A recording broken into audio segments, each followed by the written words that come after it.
hivyo atahukumiwa mtu ajifanyaye mjanja kwa kusema siku ni siku ya saba siyo bora sana.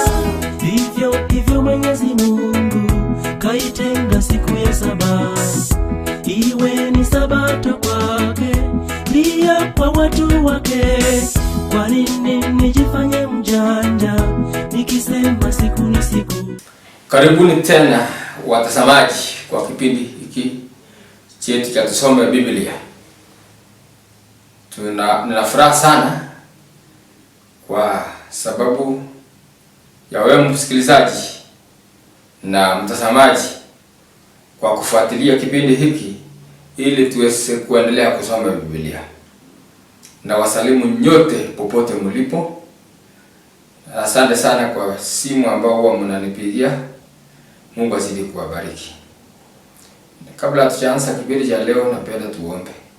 Tuombe. Baba Mungu, unapaswa kutukuzwa milele kwa maana wewe ni muumbaji wetu na Yesu Kristo ambaye ni mkombozi wetu. Tunapojifunza fundisho hili tusome Biblia, tunaposoma Roho Mtakatifu aweze kutuongoza ili tukuelewe kwa jina la Yesu ile mwombezi wetu. Amen. Ndugu zangu, siku ya leo, mada yetu ya siku ya leo ni wiki iliyopita mada yetu ilikuwa ni imani. Lakini leo mada yetu ya siku ya leo ni amri za Mungu au sheria ya Mungu. Utangulizi wetu wa siku ya leo tunapata kwa Yohana 14 fungu la 15. Yesu mwenyewe anasema hivi: mkinipenda mtashika amri zangu. Biblia inasema kwamba Yesu anasema kwamba mkinipenda mtashika amri zangu. Kwa hivyo kama kweli tunapenda Yesu, tutashika amri zake. Lakini kama hatumpendi, hatutashika. Kama unapenda jirani yako, utaharibu vitu vyake.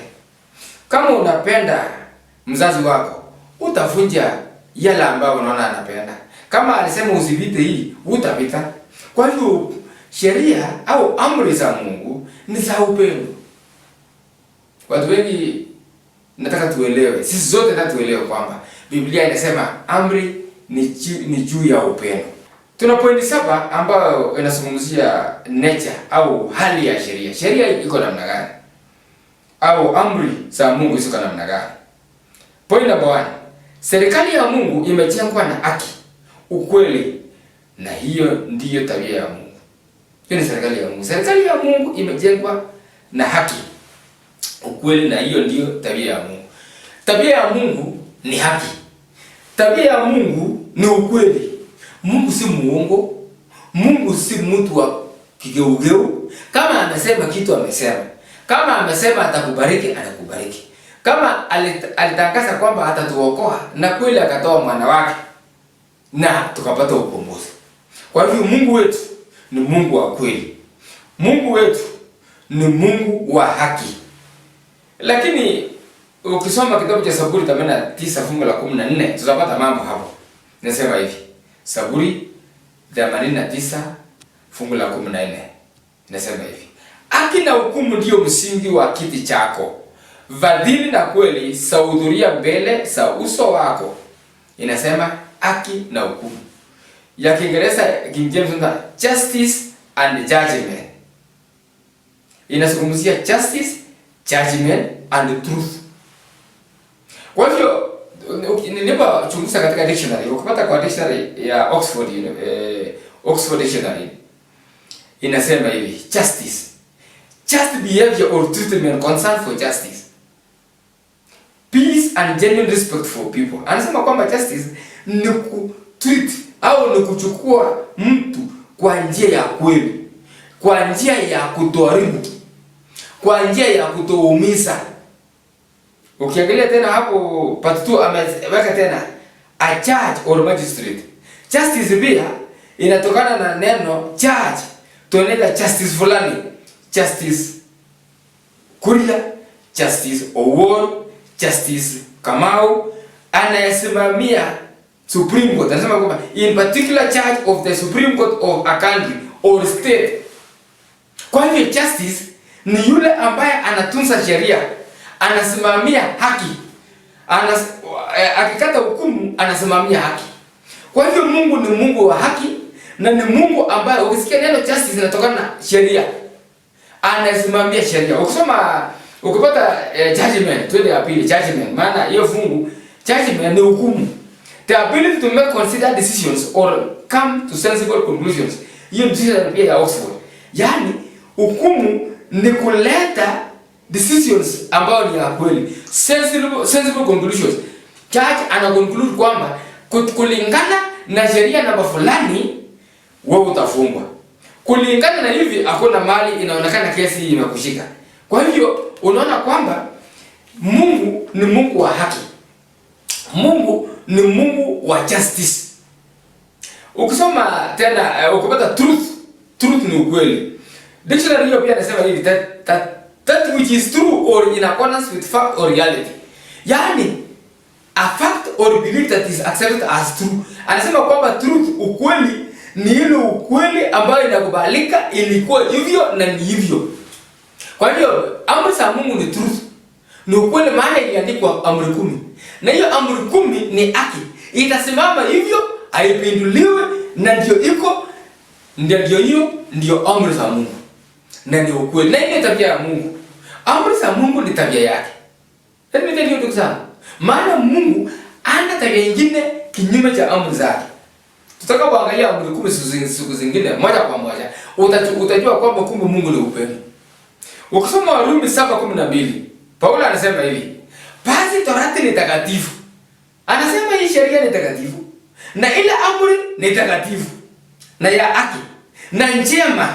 Hiyo ni Warumi 7:12. Ukisoma kwa Kiingereza, wherefore the law is holy, and the commandment is holy, and just and good. Unaona bado anarudi kwa sehemu ya justice. Sheria ni takatifu, ni just, ni ya ukweli na ni mzuri. Kwa sababu mbona sheria ni mzuri? Kwa maana inakutunza wewe. Yes, sheria inakutunza. Na ndio Mungu aliweka sheria ili wanyonge watunzwe. Wewe nikwambia leo yako, kama hakukuwa na sheria, hiyo shamba yako mwenye nguvu angechukua hiyo shamba yako. Kungekuwa na kitu ambayo ni the rule of the jungle. Kama ile ya wanyama ya porini. Mwenye nguvu mpishe. Lakini Mungu hapendi kitu kama hiyo. Wanawake wangekuwa wamenyanyaswa. Watoto wadogo wangenyanyaswa. Ungenyang'anywa mke na jamaa ambaye ana pesa nyingi, anachukua wanawake wote, kama anaenda anachukua yule. Kwa hivyo mtu mwenye pesa na nguvu angewanyang'anya wanawake wote. Kwa hiyo wanyonge hawangepata wanawake. Lakini kwa sababu ya sheria inasema iko, mke wa mtu ni kweli. Hata kama huna pesa ni yako. Sheria inakutunza. Shamba yako hata kama ni wewe mmoja, hakuna mtu ana haja ya kusongesha hata mguu mmoja. Kwa sababu sheria inasema usisongeshe. Kwa hivyo sheria ya nchi ni mzuri kwako, inakusaidia. Sheria za Mungu inakusaidia pia, inaitwa moral laws. Kuna civil laws, moral laws, ceremonial laws, earthly laws. Lakini sheria hii ambayo tunazungumzia leo ni moral laws, amri za Mungu. Na pia hata katika civil laws, amri za nchi ziko pamoja na amri za Mungu. Maana ukivunja amri za Mungu, kati ya amri za Mungu utaingizwa ndani pia, kwa sababu umeasi. Kama kwa mfano ukiua, utangoja Yesu, uweze ngoja Yesu akuja kuhukumu. Ndio utafungwa kwanza, utahukumiwa dunia hii. Maana Mungu ameipa serikali uwezo ya kustaki, ya kufunga. Serikali anafanya kazi ya Mungu. Ukisoma Petro wa kwanza 1:15 hadi 16 sema, bali kama yeye aliyetuchagua alivyo mtakatifu, nyinyi nanyi iweni watakatifu katika mwenendo wenu wote. Kwa hivyo Mungu ni mtakatifu na alivyotuchagua tu watakatifu. Kwa hivyo utakatifu unatokana na kutunza sheria za Mungu. Tosha. Point number 2. Sheria 10 iliandikwa kwa na Mungu. Hii sheria 10 iliandikwa na Mungu. Hebu Kutoka 24 fungu la 12. Bwana akamwambia Musa, njoo huku juu kwangu mlimani. Uwe huku nami nitakupa mbao za mawe na ile sheria na hiyo amri niliyoandika ili uwafundishe. Mungu aliandika sheria 10. Biblia yote Musa aliandika, sehemu zingine kina Petro waliandika, lakini amri peke yake Mungu aliandika na akampatia Musa. Hakuna siku mwanadamu aliandika amri 10. Uone they are very important. Point nyingine, ukisoma Kumbukumbu la Torati hapo 10 fungu la 4, tuangalie. Naye akaandika juu ya mbao mfano wa maandiko ya kwanza zile amri 10 alizowaambia Bwana huku mlimani toka kati ya moto siku ya mkutano. Unaona kwamba Kumbukumbu la Torati 10 fungu la 4 pia anasema kwamba Mungu aliandika zile amri 10 ile alimpatia Musa huku mlimani toka kati ya moto siku ya mkutano. Kwa hivyo Mungu aliandika. Tuende tuhakikishe mara tatu. Kutoka 31 pia. Kutoka 31 fungu la 18 inasema hivi. Hapo Bwana alipokuwa amekwisha zungumza na Musa katika mlima wa Sinai, akampa hizo mbao 2 za ushuhuda. Mbao 2 za mawe zilizoandikwa kwa chanda cha Mungu. Aliandika kwa chanda chake, katika kidole chake hii aliandika kwa chanda chake. Kwa hivyo Mungu aliandika amri 10. Aliandika mwenyewe.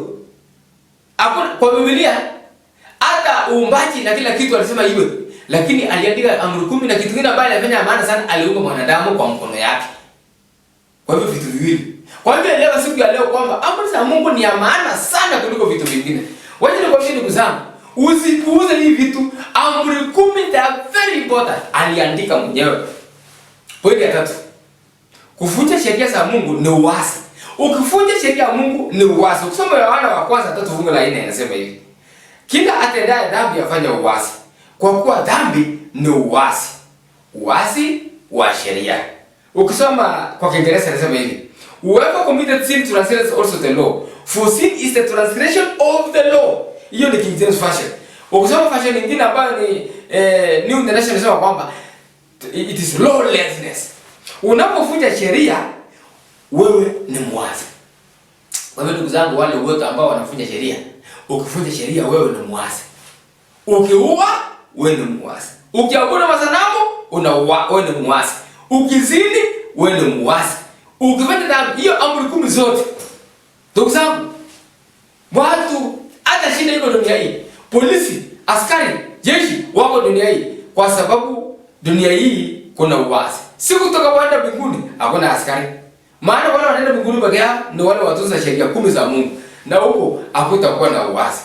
Ndugu zangu na dada, Mungu anahitaji tuwe waaminifu katika sheria hizi zake. Amri za Mungu ni amri 10. Point namba 4. Sheria ya Mungu inaleta hekima na huonyesha dhambi. Biblia inatueleza vizuri. Amri za Mungu inaleta hekima. Wacha niwaambie ndugu zangu, wengine wanasema kwamba hii amri za Mungu hii ilete amri za Mungu hii. Jamaa wengine kanieleza hii amri za Mungu ni ngumu sana. Si ngumu, maana inakusaidia. Tena si kukusaidia tu peke yake. Inaleta hekima. Inakupatia ujue mahali tunaenda. Ni kama taa. Tutaangalia. Hebu tusome Warumi 7 fungu la 7 sema hivi. Tusemeje? Torati ni dhambi? Asha, walakini singaletambua dhambi ila kwa sheria. Kwa kuwa singalijua kutamani kama Torati isingelesema usitamani. Hiyo ni kitabu Paulo anasema, anaandika katika hiyo kitabu. Sema kwamba Torati ni dhambi?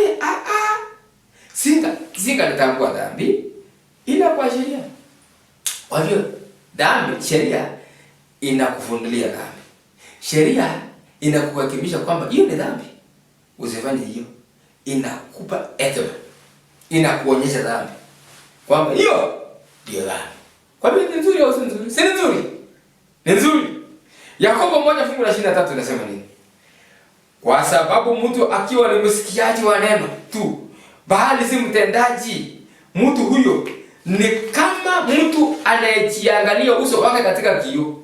24. Maana ujiangalia kisha uenda zake, mara akasahau jinsi alivyo, lakini aliyeitazama sheria kamili iliyo ya uhuru na kukaa humu asiyo msikiaji msaulivu, bali mtendaji wa kazi, huyo atakuwa heri katika kutenda kwake. Waje nikueleze rafiki, ndugu na dada, msikilizaji au mtazamaji, kioo, Biblia inasema kwamba sheria ni kama kioo. Kitabu ya Yakobo. Kioo unajiangalia nayo uso. Ili uangalie kama kuna mahali ambapo kama hukusugua meno vizuri, utajiangalia na kioo. Kioo itakusaidia uweze kujiangalia. Ndio sheria ya Mungu ni kama kioo. Sheria inatuonyesha kwamba sisi ni wenye dhambi. Sisi hatufai. Na tukijua kwamba sisi ni wenye dhambi, tunaenda sasa kwa mtibabu. Wacha niseme kwa mfano. Sheria ni kama laboratory ya kupima damu. Tujulikane kama kwamba una malaria. Wakipima na waweka microscope, iangalia kwamba kuna malaria, ndio utatafuta daktari. Ndio daktari atakupa dawa. Lakini hiyo microscope ambayo iliangalia malaria haitakuponya, haitatoa malaria. Dawa yenye utapewa itatoa malaria. Sheria, Yesu Mungu alitoa sheria ili tuonyeshe kwamba sisi wenye dhambi, ili tutafute ukombozi kutoka kwa Yesu. Kwa sababu watu wengi wamejiona kwamba ni watakatifu, hawana shida. Lakini sheria 1, 2, 3 ukisoma utaona kwamba ndio unaenda kwa daktari. Amri za Mungu, that's why shetani lazima niwaambie siri moja. Kama kuna kitu shetani anadharau dunia hii, ni amri 10 za Mungu. That's why hata hataki usome. Hata hataki ujue. Hata sasa kuuliza watu amri ya kwanza mpaka 10 inasema nini? Hawatakuambia. Lakini watu wanachukua menu kwa hoteli kwamba kuna number 1 2 3 menu ya hoteli, kuna nini? Kuna chips, kuna mandazi, kuna nini yoyote samosa, lakini amri za Mungu hawezi kujua hiyo.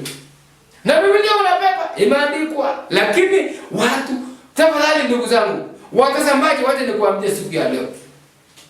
Soma, jua amri 10 za Mungu kutoka namba 1 mpaka namba 10. Memorize yote. Mimi najua yote namba 1, namba 2, namba 3 ya kwanza nasema nini? Elewa yote.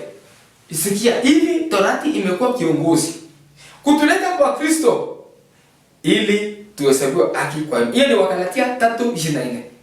Hivi Torati imekuwa kiongozi hiyo ni Wagalatia. Kiongozi yako lazima ujue. Torati ni kiongozi kutuleta kwa Kristo ili tuhesabiwe haki kwa imani. Kwa hivyo tunatakana tuelewe kiongozi wetu. Tuelewe kwamba anasema nini. Na tukielewa kiongozi, tutamtazama hatutatazama kiongozi kama mwokozi. Atatupeleka kwa mwokozi ambaye ni Yesu. Kwa hivyo wakati mwingine tusisahau. Kwa hivyo ndugu zangu, sheria ni ya maana sana. Point namba 5. Sheria za Mungu haiwezi kubadilika, maana ni ya rohoni. Wacha nikwambie ndugu zangu, sheria za Mungu haiwezi kubadilika hata siku moja. Vitu vya rohoni haibadilikani, maana Mungu ni roho na habadiliki. Tabia yake ni hiyo. Ageuki, si watu wa mwili kama sisi. Ukisoma Mathayo 5:17, sikia vile anasema. Mathayo 5:17, msidhani kuwa nalikuja kutangua Torati au manabii, la si kuja kutangua bali kutimiza. Yesu anasema kwamba kuja, Yesu mwenyewe anasema kuja kutangua Torati, kuja kuvunja sheria, alikuja kutimiza sheria. Ukisoma Mathayo 5:18 anasema hivi, kwa maana amini nawaambia, mpaka mbingu na nchi zitakapoondoka, yoni moja wala nukta moja ya Torati haitaondoka hata yote yatimie. Hiyo ni Mathayo 5:18. Yaani hata yoni moja ya sheria haitatoka. Yoni moja ya amri, tafadhali ndugu zangu, haitatoka. Mbingu na nchi zitapita, lakini haitawezekana. Imagine mbingu kupita. Imagine dunia hii, hata milima itaenda, lakini amri haitaondoka. Baada ya ndugu zangu, kama haitaondoka, hiyo amri za Mungu ni za maana sana. Kama wewe ni mtu unaabudu masanamu, wewe ni mtu wa mwilini. Watu wa rohoni hawavunji amri zote 10 hizi, wanatunza amri hizi za Mungu. Kwa hiyo amri za Mungu ni ya maana sana ndugu zangu. Ni ya watu ya imani. That's why last week tulijifunza imani kwanza. Kama ulipokuwa umeongoka, umetubu, basi utakuwa na imani. Na basi sasa ukiwa na imani, utazishika amri za Mungu. Watu wa imani pekee yao ni watu wa kusimama imara, watatunza hizi amri za Mungu. Ndiye akisema kwamba Torati ni ya rohoni. Point ya 6. Amri za Mungu zitatumika kwa hukumu ya mwisho. Ndugu zangu, amri za Mungu zitatumika katika hukumu za mwisho. Hata katika nchi, katika dunia zote, katika kila nchi ya dunia hii, every country, every court, kotini yote ya ulimwengu wanatumia sheria. Hebu soma Mhubiri 12 fungu la 13 14 tusome. Inasema hivi.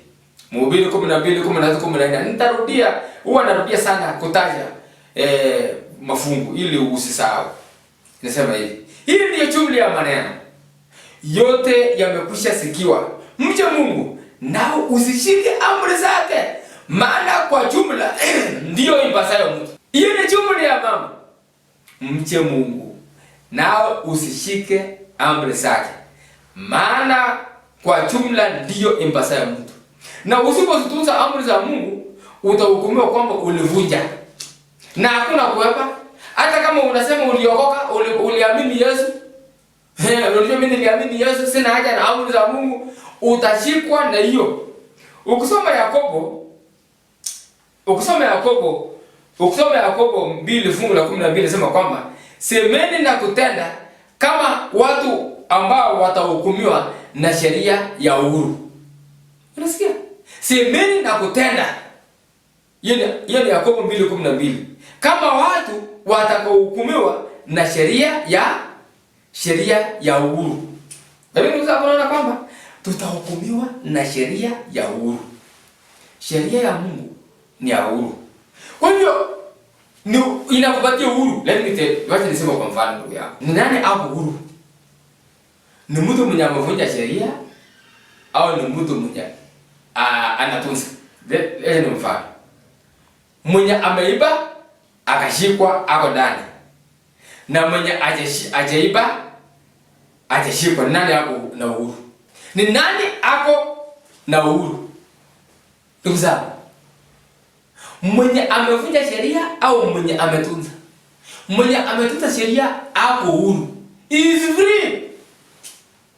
Is free. Wacha niseme kwa mfano. Kama kwa vijana wetu. Kama wewe ni msichana. Msichana ukizini, alafu upate mimba, hujaolewa, utakuwa na wewe una uhuru au utakuwa umefungwa? Una shida. Hii tu. Nitafanya nini? Imekufunga usiende shule. Imekusumbua. Maana umevunja sheria. Umevunja sheria ambayo si sawa. Sasa unaona watu wengi wanatoa mimba. Na wakitoa mimba wanakufa pia. Wengine wanaumia. Sheria mwenye ajafanya hivyo vitu, kama hujavunja sheria, uko huru. Ni nani hapo huru? Mwizi na mwenye ajaiba. Ni nani hapo huru? Mwizi ako chini ya sheria kwa sababu ameshikwa, amefungwa, hawezi tembea. Muuaji ako chini ya sheria. Ndugu zangu, acha niwaeleze siku ya leo. Sheria za Mungu ni ya maana sana na ni ya muhimu. Ukisitunza amri zake kwa kuacha kuzinifu, kwa kuacha uwaji, kwa kutoabudu masanamu. Unajua amri za Mungu zote hizo, kwa kutataja jina lake bure, kwa kuiheshimu siku yake, siku ya Sabato, siku ya saba ya Bwana. Hiyo yote utakuwa free. Lakini ukifuja moja kwa hizo, you will be guilty. Hata na wewe utakuwa ukisumbuka. Lakini ukitaka uwe huru kabisa, hebu kubali, ambia Mungu, nisaidie nitunze amri zako zote ili iwe huru. Maana utahukumiwa. Hebu tell ndugu zangu, Mungu siku ya hukumu ya Mungu. Unajua katika siku ya hukumu hakuna kimagendo. Kwa hiyo nawaambia siku hiyo kulikuwa na wimbo ulikuwa naimba. Hakuna kimagendo. Hakuna kujuana kwamba wewe ulikuwa fulani wa fulani. Hauna mahali utaenda kuongana. Hata siku ya hukumu ya mbinguni hawatasema huyu ni pastor. Sababu pastor alikosea hii na alihubiri anusiwa. No. Hata Mungu anahitaji pastor perfectly atunza amri zake. Kama wewe ni mama, kama wewe ni mzee, hata kama ni mfalme, wote sisi zote tunahitaji kutunza sheria za Mungu. Ndugu zangu, ninawaambia kabisa neno hili. Sheria za Mungu ni za maana sana. Na sheria hizi za Mungu inatupatia hekima. Tumeona mambo. Kwa hivyo hukumu ya Bwana itafanywa kwa sheria. Wataita jina. Waseme John utasimama. Na wewe peke yako utaonyeshwa na utaona vile ulivunja sheria. Hata kama ulifanya kwa giza, utaona hiyo sheria. Kuna siku utatufunza juu ya hukumu. Ndugu zangu, hakuna mahali utaeba. Lakini ukiokoka, ukiambia Yesu, Yesu nilikuwa msinifu, nisamehe, hiyo itafutwa. Itafutwa hiyo, hata hawataleta tena. Itafutwa katika kitabu cha uzima. That's why tunahitajika kuokoka sasa, ili dhambi zetu sivutwe. Sivutwe katika kitabu. Wasiandike kitu kando ya kitabu yetu. Katika kitabu ya uzima. Tusiandike katika kitabu cha mauti. Bali tuandike kwamba ameokolewa. Lakini kama wewe ni mvunja sheria, kwamba wewe ni mwizi, itaandikwa hapo tu ni mwizi. Opposite hapo. Maana wewe ni mwizi. Unajua kuna watu wengine ambao tumeokolewa, tunaenda kanisa leo, wiki ujao tunaiba. Siku nyingine tumeokolewa, siku nyingine tunaiba. Au siku nyingine ni uongo. Tunasema uongo. Bana hiyo. Hiyo tu wanaandika opposite hapo. Sasa Biblia inasema kwamba si kila mtu anitaye Bwana atakayeingia katika ufalme wa mbinguni, bali wale wanaofanya mapenzi ya Baba aliye mbinguni. Hiyo ni kitabu cha, tutasoma hiyo kitabu cha Mathayo 7:21. Pointi ya 7. Atuokolewa kwa kutunza sheria, bali tunatunza sheria kwa sababu tumeokolewa. Ndugu zangu mtazamaji, atuokolewa kwa sababu tunatunza sheria. Kwa hiyo usianze kutunza sheria ili uokolewe. Kuna watu wanapoteza tena hapo. Ndio waeleze. Mke wangu anipikia chakula kwangu ili awe mke wangu. Ananipikia chakula kwa sababu ni mke wangu. Sisi hatutunzi sheria ili tuokoe watoto wa Mungu. Tunatunza kwa sababu tumefanywa watoto wa Mungu kwa ukombozi katika Kristo Yesu. Full stop. Kwa hiyo unapotunza sheria za Mungu, unatunza sheria ya baba yako. Unakubali tabia ya baba yako ambaye amekuokoa. Tuelewe hapo kabisa, tutufundisha hapo vizuri. Hivi usianze tena kutunza sheria na kusema nimetunza sheria sina haja na Yesu. Chenye kinahitaji Yesu ni mwenye sheria. Hiyo ni tabia yake. Lakini tumkubali Yesu, tuwe na kitu ambacho inaitwa imani. Usoma Galatia 2:16 nasema hivi.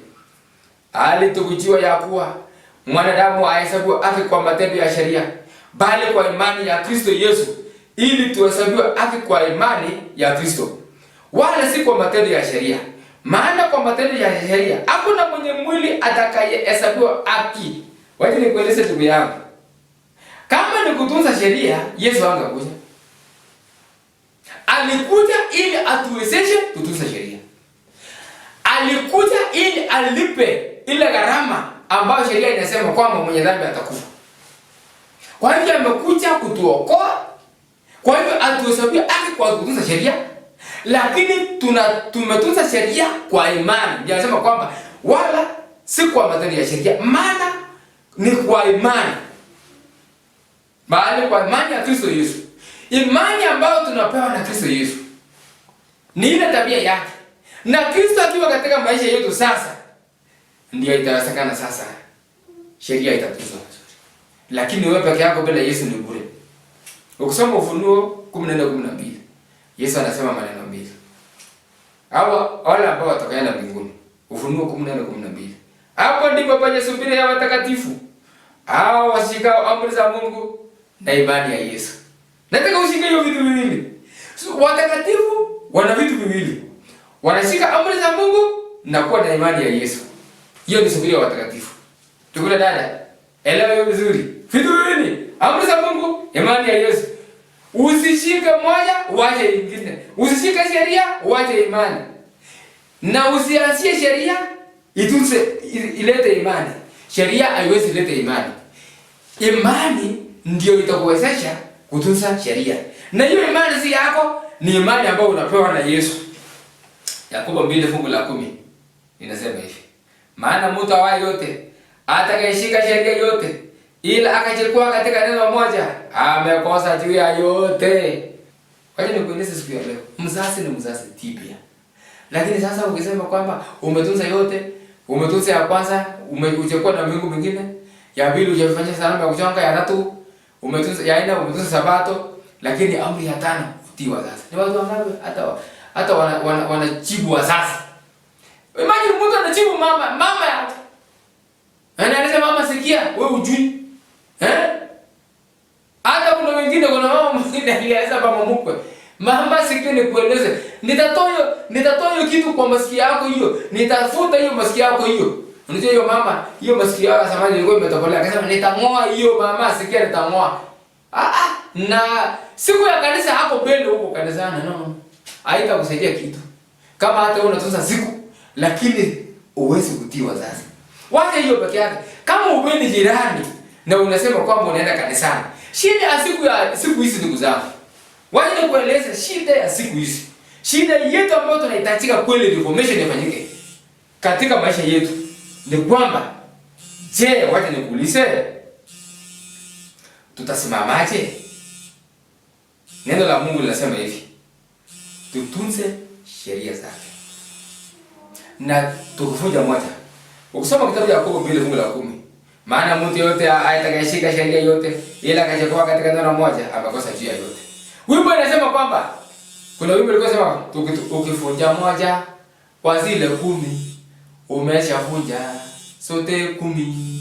Ndugu zangu, siku ya leo na kukaribisha uweze kukubali Yesu, ili Yesu aweze kuingia katika maisha yako, ili uweze kutunza sheria zake 10. Mungu akubariki sana. Tuombe. Baba Mungu, unapaswa kutukuzwa milele. Tunaomba msikilizaji huyu na mtazamaji, ili uweze kumbariki, ili neno lako likae katika maisha yetu sisi zote. Asante kwa maana umetukomboa. Tutoka hapo mpaka siku nyingine, bariki kituo hiki ambalo linapeana ujumbe wako. Tunaomba haya yote katika jina la Yesu aliye mwokozi wetu. Amen. Ndugu mtazamaji, karibu tena katika kipindi kijacho cha wiki ijayo, saa na wakati kama huu. Mungu nakubariki. Ukiwa na maswali utauliza, piga simu baada ya kipindi ili uweze kuuliza na nitakujibu. Mungu akubariki. Kwa kutoliheshimu taifa lile pia na bendera yake, hivyo atahukumiwa mtu ajifanyaye mjanja kwa kusema siku ni siku ya saba, siyo bora